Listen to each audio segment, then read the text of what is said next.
ಎಲ್ಲರಿಗೂ ನಮಸ್ಕಾರ. ನಾವು ಶ್ರೀ ರಾಜರಾಜೇಶ್ವರಿ ಸಂಘದಿಂದ ಇವತ್ತಿನ ದಿವಸ ದಾವಣಗೆರೆಯಿಂದ, ನನ್ನ ಹೆಸರು ಡಾಕ್ಟರ್ ರೂಪಶ್ರೀ ಶಶಿಕಾಂತ್ ಅಂತ, ಇವರು ಶ್ರೀಮತಿ ಗಿರಿಜಾ ಚಂದ್ರಶೇಖರ್.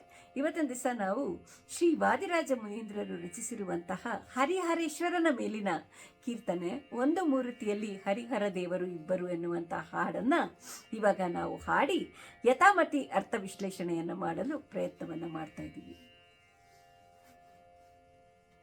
ಒಂದು ಮೂರುತಿಯಲ್ಲಿ ಹರಿಹರ ದೇವರು ಇಬ್ಬರು ಬಂದು ನೆಲೆಗೊಂಡುದನ ಕಂಡೆನ ಅದ್ಭುತವ. ಒಂದು ಮೂರುತಿಯಲ್ಲಿ ಹರಿಹರ ದೇವರು ಇಬ್ಬರು ಭಾವಜನ ಪಿತನೊಬ್ಬ ಅವನ ಕೊಂದವನೊಬ್ಬ, ಹಾವ ತುಳಿದವನೊಬ್ಬ ಧರಿಸಿದವನೊಬ್ಬ. ಭಾವಜನ ಪಿತನೊಬ್ಬ ಅವನ ಕೊಂದವನೊಬ್ಬ, ಹಾವ ತುಳಿದವನೊಬ್ಬ ಧರಿಸಿದವನೊಬ್ಬ. ಗೋವ ಕಾಯ್ದವನೊಬ್ಬ ಅದನೇರಿದವನೊಬ್ಬ, ಗೋವ ಕಾಯ್ದವನೊಬ್ಬ ಅದನೇರಿದವನೊಬ್ಬ. ಭಾವಿಸಲು ವಿಪರೀತ ಚರಿತರಂತಿತು, ಭಾವಿಸಲು ವಿಪರೀತ ಚರಿತರಂತಿತು. ಒಂದು ಮೂರುತಿಯಲ್ಲಿ ಹರಿಹರ ದೇವರು ಇಬ್ಬರು.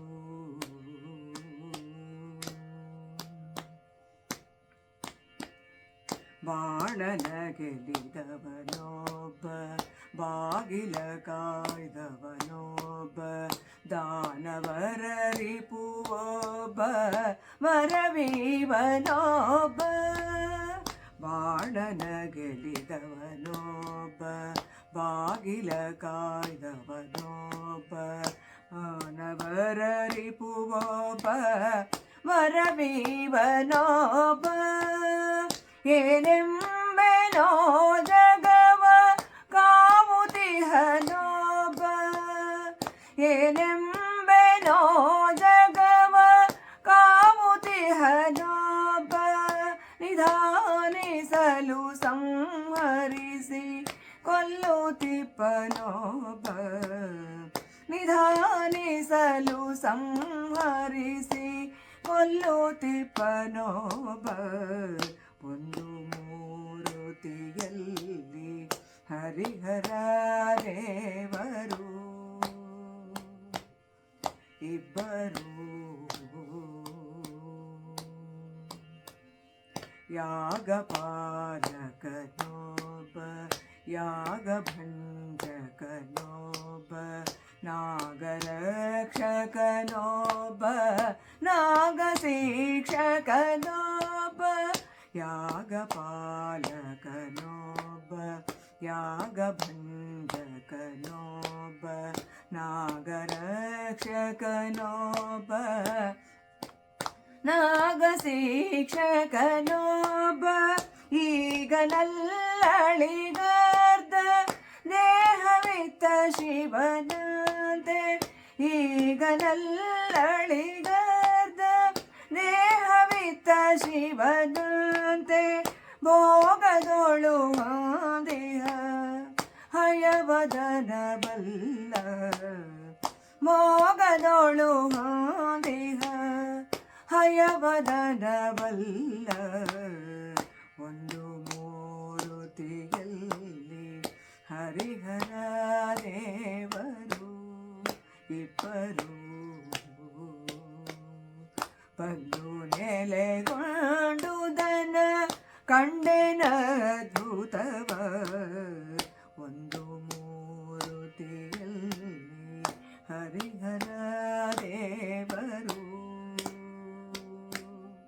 ಇಬ್ಬರು.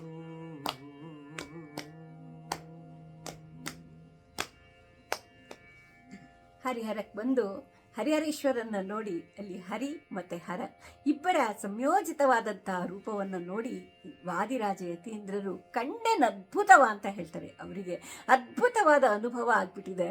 ಹರಿ ಮತ್ತು ಹರರ ರೂಪ, ಗುಣ, ಮಹಿಮೆಯ ಚಿಂತನೆಗಳು ಅವರ ಮನಸ್ಸಿನಲ್ಲಿ ಪುಂಖಾನುಪುಂಖವಾಗಿ ಬರ್ತಾ ಇದೆ. ಅವರಿಗೆ ಸಾಮ್ಯಗಳು ಮತ್ತು ವಿಲಕ್ಷಣವಾದ ಅವರ ಚರಿತ್ರೆಗಳ ಚಿಂತನೆ ಎಲ್ಲ ಬರ್ತಾ ಇದೆ. ಮೊದಲಿಗೆ ಅವರು ಹೇಳ್ತಾರೆ, ಭಾವಜನ ಪಿತನೊಬ್ಬ ಅವನ ಕೊಂದವನೊಬ್ಬ. ಭಾವಜ ಅಂದರೆ ಮನ್ಮಥ, ಅಂದರೆ ಕಾಮ. ಧರ್ಮ, ಅರ್ಥ, ಕಾಮ, ಮೋಕ್ಷ ನಮ್ಮ ಜೀವನದಲ್ಲಿ ನಮಗೆ ಬೇಕಾಗಿರುವಂಥದ್ದು. ಆದರೆ ಕಾಮ ಎಷ್ಟು ಬೇಕೋ ಅಷ್ಟಿಲ್ಲದೆ ಅದಕ್ಕಿಂತ ಜಾಸ್ತಿ ಆಗಿಬಿಟ್ರೆ ಅದೇನು ಮಾಡುತ್ತೆ, ನಮ್ಮನ್ನು ಧ್ವಂಸ ಮಾಡಿಬಿಡುತ್ತೆ. ಅದಕ್ಕೋಸ್ಕರನೇ ಈಶ್ವರ ಕಾಮ ದಹನವನ್ನು ಮಾಡಿ ಕಾಮನನ್ನು ಅವನ ಹದ್ದುಬಸ್ತಿನಲ್ಲಿ ಇಟ್ಕೋಬೇಕು, ನಿಮ್ಮ ಹದ್ದುಬಸ್ತಿನಲ್ಲಿ ನಿಮ್ಮ ಜೀವನದಲ್ಲಿ ಇಟ್ಕೋಬೇಕು ಅನ್ನೋ ಪಾಠನ ನಮಗೆ ಕಲಿಸ್ಕೊಡ್ತಾ ಇದ್ದಾನೆ. ಹಾವ ತುಳಿದವನೊಬ್ಬ, ಧರಿಸಿದವನೊಬ್ಬ. ಕೃಷ್ಣ ಅವತಾರದಲ್ಲಿ ಹೆದರ್ಕೊಂಡು ಬಂದಂತಹ ಕಾಳಿಂಗನ ತಲೆಯ ಮೇಲೆ ನರ್ತನ ಮಾಡಿ ಅವನ ಹೆಡೆಯ ಮೇಲೆ ತನ್ನ ಹೆಜ್ಜೆ ಗುರುತುಗಳನ್ನು ಮೂಡಿಸಿ ಇನ್ನು ಗರುಡ ನಿನಗೇನು ಮಾಡಲ್ಲ ಅಂತ ಅಭಯ ಕೊಟ್ಟು ಅವನ್ನ ಒಳ್ಳೆ ಜಾಗಕ್ಕೆ ಕಳಿಸ್ಬಿಡ್ತಾನೆ. ಅದೇ ರೀತಿ ಈಶ್ವರನ ಮೇಲೆ ಹಾವುಗಳನ್ನು ಎಸೆದಾಗ ಋಷಿಗಳು ಅದನ್ನು ತಾನು ಹಾರವಾಗಿ ಹಾಕ್ಕೊಂಡು ನಾಗಾಭರಣ ಆಗ್ತಾನೆ ಅಂತ ಚಿಂತನೆಯನ್ನು ಮಾಡಿ ಗೋವ ಕಾಯ್ದವನೊಬ್ಬ ಅದನ್ನೇರಿದವನೊಬ್ಬ ಅಂತ ಹೇಳ್ತಾರೆ. ಗೋವಿನಲ್ಲಿರುವಂತಹ 33 ಕೋಟಿ ದೇವತೆಗಳನ್ನು ಪೂಜೆ ಮಾಡ್ದಂಗಾಗತ್ತೆ. ಗೋವುಗಳನ್ನು ಸಂರಕ್ಷಿಸಿ ಅದರ ಪಾಲನೆಯನ್ನು ಮಾಡಿ ಅಂತ ತಾನೇ ಗೋಪಾಲ ಆಗಿ ಬಂದಂಥ ನಾರಾಯಣ ಒಂದು ಕಡೆ ಆದರೆ, ಆ ನಂದಿ ಮೇಲೆ ಕುಳಿತು ನಂದಿ ವಾಹನ ಆದಂತಹ ಈಶ್ವರ ಒಂದು ಕಡೆ. ಈ ಭಾವಿಸಕ್ಕೂ ಆಗಲ್ಲ, ನಾನು ಇವರ ಚರಿತ್ರೆಗಳನ್ನು ನಾನು ಭಾವನೆ ಕೂಡ ಮಾಡ್ಕೊಳಕ್ಕಾಗಲ್ಲ, ಅಂಥ ಅಪರೋಕ್ಷ ಇವ್ರದ್ದು. ಯಾಕೆ ಅಂತಂತಂದರೆ ಅದು ನಮ್ಮ ಇಂದ್ರಿಯಗಳಿಗೂ ಅಗೋಚರವಾಗಿರುತ್ತೆ ಭಗವಂತನ ಕಾರ್ಯಗಳು ಅಂತ ಹೇಳ್ತಾ ಮುಂದೆ ಅವ್ರು ಹೇಳ್ತಾರೆ, ಬಾಣನ ಗೆಲ್ಲಿದವನೊಬ್ಬ. ಇಲ್ಲಿ ನಾವು ನೋಡ್ಬೋದು, ಇಬ್ಬರು ನಾರಾಯಣ ಮತ್ತು ಈಶ್ವರ ಇಬ್ಬರು ಕೂಡ ತಮ್ಮ ಭಕ್ತರ ಮನೆಯ ಬಾಗಿಲನ್ನು ಕಾಯ್ತಾರೆ. ಕೃಷ್ಣ ಬಲಿಯ ಮನೆ ಬಾಗಿಲನ್ನು ಕಾದ್ರೆ ಈಶ್ವರ ಬಾಣಾಸುರನ ಮನೆಯ ಬಾಗಿಲನ್ನು ಕಾಯ್ತಾನೆ. ಆದರೆ ಬಾಣಾಸುರನ ಮಗಳು ಉಷಾದೇವಿ ಕೃಷ್ಣನ ಮೊಮ್ಮಗ ಅನಿರುದ್ಧನ ಮದುವೆ ಮಾಡ್ಕೋಬೇಕು ಅಂದಾಗ ಬಾಣಾಸುರನಿಗೆ ಕೃಷ್ಣನಿಗೆ ಯುದ್ಧ ಆಗತ್ತೆ. ಅವಾಗ ಕೃಷ್ಣ ಬಾಣಾಸುರನ ಕೈನ ಕತ್ತರಿಸಿಬಿಡ್ತಾನೆ. ಹಾಗೆ ಒಬ್ಬ ಬಾಣಾಸುರನ ಸೋಲಿಸಿದವನು, ಒಬ್ಬ ಬಾಣಾಸುರನ ಮನೆಯ ಬಾಗಿಲನ್ನು ಕಾಯ್ದವನು ಅಂತ ಚಿಂತನೆ ಮಾಡಿ ದಾನವರ ರಿಪು ಅಂದರೆ ವೈರಿ, ದಾನವರ ವೈರಿ ಒಬ್ಬ, ವರ ಕೊಡುವವನೊಬ್ಬ ಅಂತ ಹೇಳ್ತಾರೆ. ತಾಮಸ ಗುಣದಿಂದ ತುಂಬ ಕಷ್ಟಪಟ್ಟು ತಪಸ್ ಮಾಡ್ತಾರೆ ಈ ರಾಕ್ಷಸರು. ತಪಸ್ ಮಾಡಿ ಒಲಿಸ್ಕೊಂಡು ಬಿಡ್ತಾರೆ, ಈಶ್ವರನಿಂದ ವರನೂ ಪಡಿತಾರೆ. ಆದರೆ ವರ ಪಡೆದ ಮೇಲೆ ಏನಾಗುತ್ತೆ ಅಂದರೆ ಅವರ ಅಹಂಕಾರ ಮದ ಜಾಸ್ತಿಯಾಗಿ ದುಷ್ಟರಾಗ್ಬಿಡ್ತಾರೆ.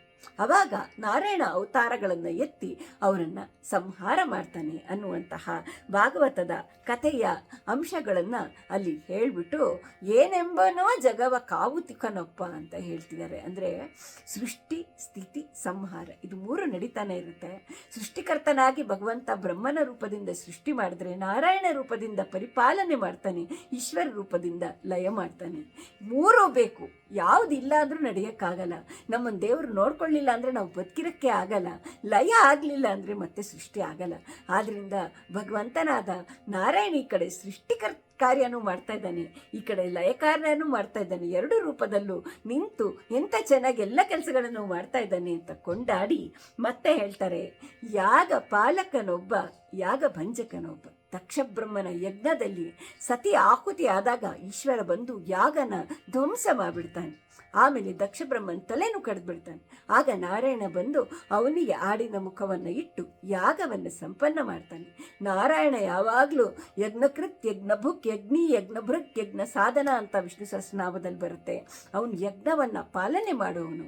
ಆದರೆ ದಕ್ಷ ಯಜ್ಞ ಕಾಲದಲ್ಲಿ ಮಾತ್ರ ಅದರ ಸಂಹಾರನ ಈಶ್ವರ ಮಾಡ್ದ ಅಂತ ನೆನೆಸ್ಕೊತಾ ಇದ್ದಾರೆ. ನಾಗರಕ್ಷಕನೊಬ್ಬ, ನಾಗ ಶಿಕ್ಷಕನೊಬ್ಬ. ಇಲ್ಲಿ ಗಜೇಂದ್ರ ಮೋಕ್ಷವನ್ನು ಹೇಳ್ತಾ ಇದ್ದಾರೆ. ನಾಗ ಅಂದರೆ ಸಂಸ್ಕೃತದಲ್ಲಿ ಗಜ ಅಂತ ಅರ್ಥ ಬರುತ್ತೆ. ಆ ಗಜೇಂದ್ರ ಮೋಕ್ಷ ಭಕ್ತಿಯ ಪರಾಕಾಷ್ಠೆ. ಹೇಗೆ ಯಾರಿಂದನೂ ನಾವು ಸಂಸಾರದ ಸುಳಿಯಲ್ಲಿ ಸಿಕ್ಕಾಕೊಂಡಾಗ ಯಾರೂ ನಮ್ಮನ್ನ ಬಿಡ್ಸೋಕ್ಕಾಗಲ್ಲ, ಹಾಗೆ ಆ ಮೊಸಳೆ ಕಾಲನ್ನು ಹಿಡ್ಕೊಂಡಾಗ ಯಾರಿಗೆ ಕೂಡ ಗಜೇಂದ್ರನ ಬಿಡ್ಸೋಕ್ಕಾಗಲ್ಲ. ಅವನು ಆದಿಮೂಲ ಅಂತ ಕೂಗ್ದಾಗ ಹೆಂಡತಿಗೂ ಹೇಳ್ದೆ ಓಡ್ ಬಂದ ಅಂತ ಪುರಂದರದಾಸರು ಅವ್ರ ಕೃತಿನಲ್ಲಿ ಹೇಳ್ತಾರೆ. ಹಾಗೆ ಬರ್ತಾನೆ ಭಗವಂತ. ಮೋಕ್ಷ ಯಾರಿಗೆ ಕೊಡ್ತಾನೆ ಅಂದರೆ ಭಕ್ತನ ಕಾಲು ಹಿಡಿದಂಥ ಮೊಸಳೆಗೂ ಮೋಕ್ಷ ಸಿಗುತ್ತೆ. ಅಂದರೆ ನಾವು ಆಗಿರೋದಷ್ಟೇ ಅಲ್ಲ, ಭಕ್ತರ ಪಾದಗಳನ್ನು ಹಿಡಿದ್ರೆ ನಮಗೂ ಕೂಡ ಮೋಕ್ಷ ಆಗುತ್ತೆ ಅನ್ನೋದನ್ನ ಈ ಗಜೇಂದ್ರ ಮೋಕ್ಷದ ಕಥೆ ತೋರಿಸುತ್ತೆ. ಹಾಗೆ ನಾಗ ಶಿಕ್ಷಕ ಅಂದರೆ ಗಜಾಸುರ ಅನ್ನೋ ರಾಕ್ಷಸ ತುಂಬ ದುಷ್ಟ ಆಗಿರ್ತಾನೆ. ಅವಾಗ ಈಶ್ವರ ಅವನ್ನ ಸಂಹಾರ ಮಾಡಿದಾಗ ಅವನು ವರ ಕೇಳ್ಕೊತಾನೆ, ನನ್ನ ಚರ್ಮನ ನೀನು ಹೊದ್ಕೋ ಅಂತ. ಅವಾಗ ಗಜ ಚರ್ಮಾಂಬರ ಆಗ್ತಾನೆ ಈಶ್ವರ. ಹೀಗೆ ನಾಗರಕ್ಷಕ ನಾಗ ಶಿಕ್ಷಕ ಅಂತ ಹೇಳಿ ಹೇಗೆ ಅವರು ತಮ್ಮ